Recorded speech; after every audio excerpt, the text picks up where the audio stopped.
Hello there, and welcome back to the Mike on the Mike podcast. This is my second time trying to record this darn thing. I've been having a heck of a day, but we're going to get into this, and I'm just going to let you know this episode we're going to be actually going over 2 news stories, not the usual 3, just because I'm a little scrapped for time now that I had to restart this once again. So we're going to do 2. Hope it's okay, but it'll give me a little bit more time to delve into each story as well. I think it's going to be fantastic. To start off, we got to hit today's Song of the Day with DJ Mikey D. spin our wheel here. And we have Accidentally in Love, Counting Crows. I wonder how many crows there actually are, to be honest. That's from good old Shrek 2. Fantastic, beautiful song. But, alright, let's get into our first story of the day. It comes from a California high school. They had a biology final that included some racist questions and actually targeted some students that were in the class. I feel... Oh, God. I felt that coming from a mile away. But I don't break character. So yeah, this is coming from a California high school. They had a biology final that seemed to be very racist. Targeted some students in there, so let's take a look. It's from Luther Burbank High School. Freshman was surprised to read his full name included in the final and some questions, and was being a little ridiculed in there. Here's the question. It says, in high school, there are individuals who are cross-eyed, like, boom, and then a name drops them, and then another student that is also cross-eyed drops 2 students in the question. It doesn't actually list the name either, because that's not good. It says, which is a dominant trait of being cross-eyed. We call those individuals weirdos. So if you cross 2 weirdos and then names them again for being cross-eyed, what is the offspring and what's going to be the result? So it's just straight up calling them weirdos in the question for being cross-eyed, bro. For being cross-eyed, dude? You're telling me you're a weirdo if you're cross-eyed? Damn. I must be a weirdo or something. Nah, I'm not cross-eyed, but I can be. I can cross my eyes. Many students in the class were targeted by first and last name on the exam. And the teacher that did this, he has the dumbest fucking last name I've ever goddamn seen. So I'm calling him Alex N. And he chose to describe these students by their ethnicities and physical features and paired them up sometimes, posing questions about what traits and theoretical child of these 2 students would have, which is fucking weird, bro. They're theoretical. These are children, bro, and you're talking about them procreating and what they would make, dog. You're fucking weird, Alex, dude.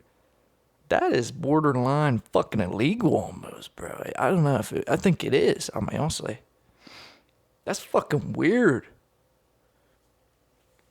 And he wrote in a disclaimer saying, in no way do I promote students being sexually active. But the students' parents and other teachers at the school said it is an implication of a sexual relationship between students. I agree, but that's fucking weird, dude. Alex, dog. You're a fucking weirdo, dude. And you have the dumbest last name I've ever goddamn seen in fucking history.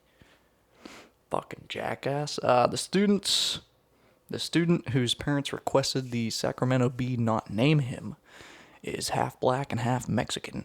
He shrugged off the question where he was disparaged, but another question shocked him for its racist overtones against African American students, which is not good. Let's see what that question was. That question on the final was for some, and I'm going to read this quote for quote, man. This is It doesn't start off very good. It says, for some reason, the African American culture has influenced most of the student body. How exactly? And African Americans, they have a gene for the pimp walk. Oh. They have a gene for the pimp walk, which is dominant. What is the result if you cross dominant Latina with Hmong? And it says L equals walk with limp and I equals normal. And they had to make a biology chart with that, a little gene chart. With pimp walk, no pimp walk. What the fuck is going on at this school, dude? Alex N., you're fucking weird. Around 10 minutes into the 2-hour exam period, the students said that Principal Jim Peterson arrived in the classroom, had a private conversation with Alex, and collected finals. After the principal left, Alex continued with the same exam but put the questions on a projector and had the class write their answers on their own sheet of paper. The next day, the last day of school, the student noticed that there was a sub for Mr. Alex, and he also found out that he received a 0 on the test, which earned him a D in the class overall, which is not good. His parents have been in contact with the school and are contesting that grade. Hopefully they can, change it. But in the meantime, opt for him to enroll in summer school to make up the grade. They did not want to risk the possibility of a D sticking on their son's transcript, which would prevent him from being college eligible and playing basketball at one of his dream schools. So, this thing is affecting people with this weird ass exam. I've never heard of a teacher making such questions, man. And honestly, I think a lot of examiners and teachers just pull questions online anyway, because half the time they're all the same, and you can go on websites and actually find answers for the questions. So, it is good teachers are making their own questions, but as such as an example as this, it's not very good, because it is making fun of students. I feel like if you had like a dope teacher, and I feel like if he made reasonable questions with your name in it, it could be kind of cool. You know what I mean? Because I've had good relationships with some teachers and stuff. And I'd be like, oh, if I saw my name on a test, that'd be kind of cool. If it was like, a nice question. And definitely not like biology where they're making gene charts and they're like talking about two students, what would they freaking procreate? Like, what the fuck, Alex, dude? That's fucking weird. Yeah, I don't know about that. I don't like this fucking guy. Like, at all, man. He's been a teacher for at least 10 years. And he is under investigation into his conduct. It's still going to this day, I believe. Because this stuff kind of happened near the last day of school on the final. So, a couple months, I'd imagine. Imagine they get out of June or maybe the end of May, they got out of school, so it's still being investigated, I believe. I don't know. That's freaking... Man, what the hell are you doing, man? It's the worst thing I've ever, seen a teacher... Well, no, some teachers do some pretty fucked stuff, but that's definitely one of them. But yeah, that I don't know. I'll have to see if I can get an update on that. I don't know, man. But we're going to find out what the hell's for dinner with DJ Mikey D. I almost said that, bro. I got a sound bite for that. I almost said it. But let's spin our wheel, see what the heck's for dinner today.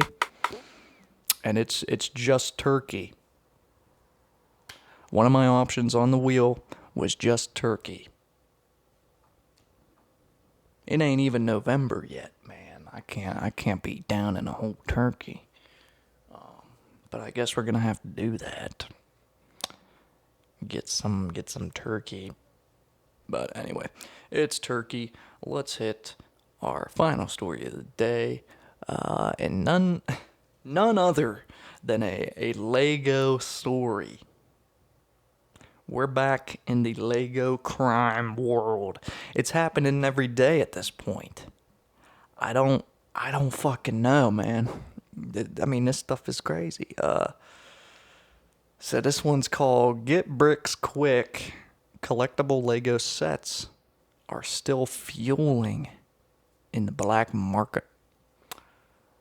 So there's actually a black market for highly valuable Lego sets. It's being built brick by brick, and authorities are trying to knock it down. Lego sets are highly sought after by kids and their parents, as well as adult collectors as well. And I guess I'm in the adult collector category. I mean, I like getting sets every now and then, but I wouldn't say I'm a collector. And I sure as hell wouldn't buy any from the black market. That's a little wild. I just go to a store. Lego sets, they're highly sought after, but it's not all fun and games sometimes. Bad actors who know the resale value of these sets are increasingly cashing in, which law enforcement aims to bust such Lego theft rings. Obviously, because theft is a high caliber crime, if you think about it. Police in Oregon last week recovered 4,000 stolen Lego sets worth more than $200,000, according to law enforcement. Amon Henriksen, 47, the owner of the retail store called Brick Builders. Oh, I think we actually went over this story before. This might be an update or something. Yeah, I remember this guy, Henrik, and he had the store Brick Builders in Eugene, and he was arrested and accused of, he was accused of having people steal Legos for him. And he would buy them a bit cheaper.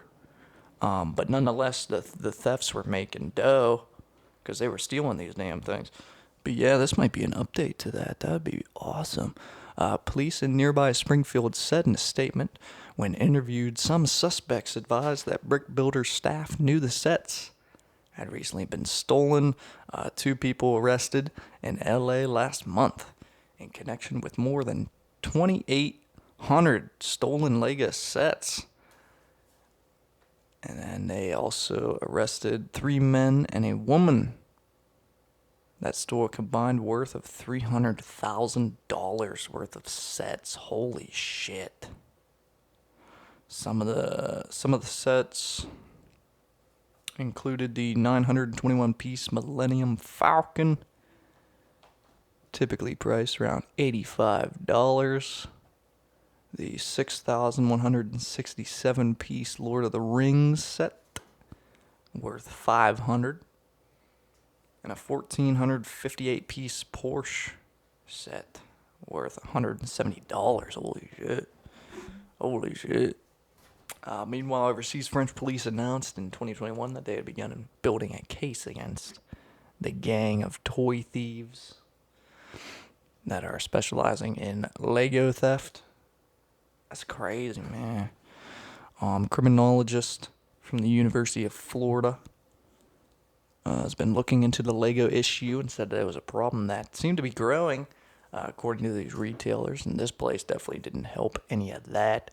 There were certain targeted goods that they see in aftermarkets, online, flea markets, swap meets, food sales, and things like that that go through that.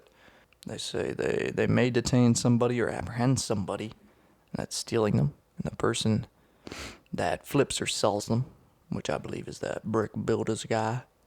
Look, here's why I'm doing it, and here's who I'm doing it with. He says he added that threats also lurk within stores with bad Apple employees colluding with outside thieves and unauthorized retailers and dealers. So yeah, like I said, I think we covered that. I think this is just an update to that kind of story. They actually ended up getting 5 people busted, and that's crazy. Man. But that's gonna about do it for the episode. Before we go, we're gonna see what Let's hit movie I'm the watching. cinemas. We're gonna hit the cinemas later. We're watching. Let's spin. Toy Story 4. Toy Story 4, bro. Good God. But anyway, that's gonna about do it for this episode of the Mike at the Mike podcast. Hope you have a good one. I'm gonna try. It's been a very weird day so far, so I'm gonna try. And we're gonna watch Toy Story 4 later on. Have a good one. Mikey D out.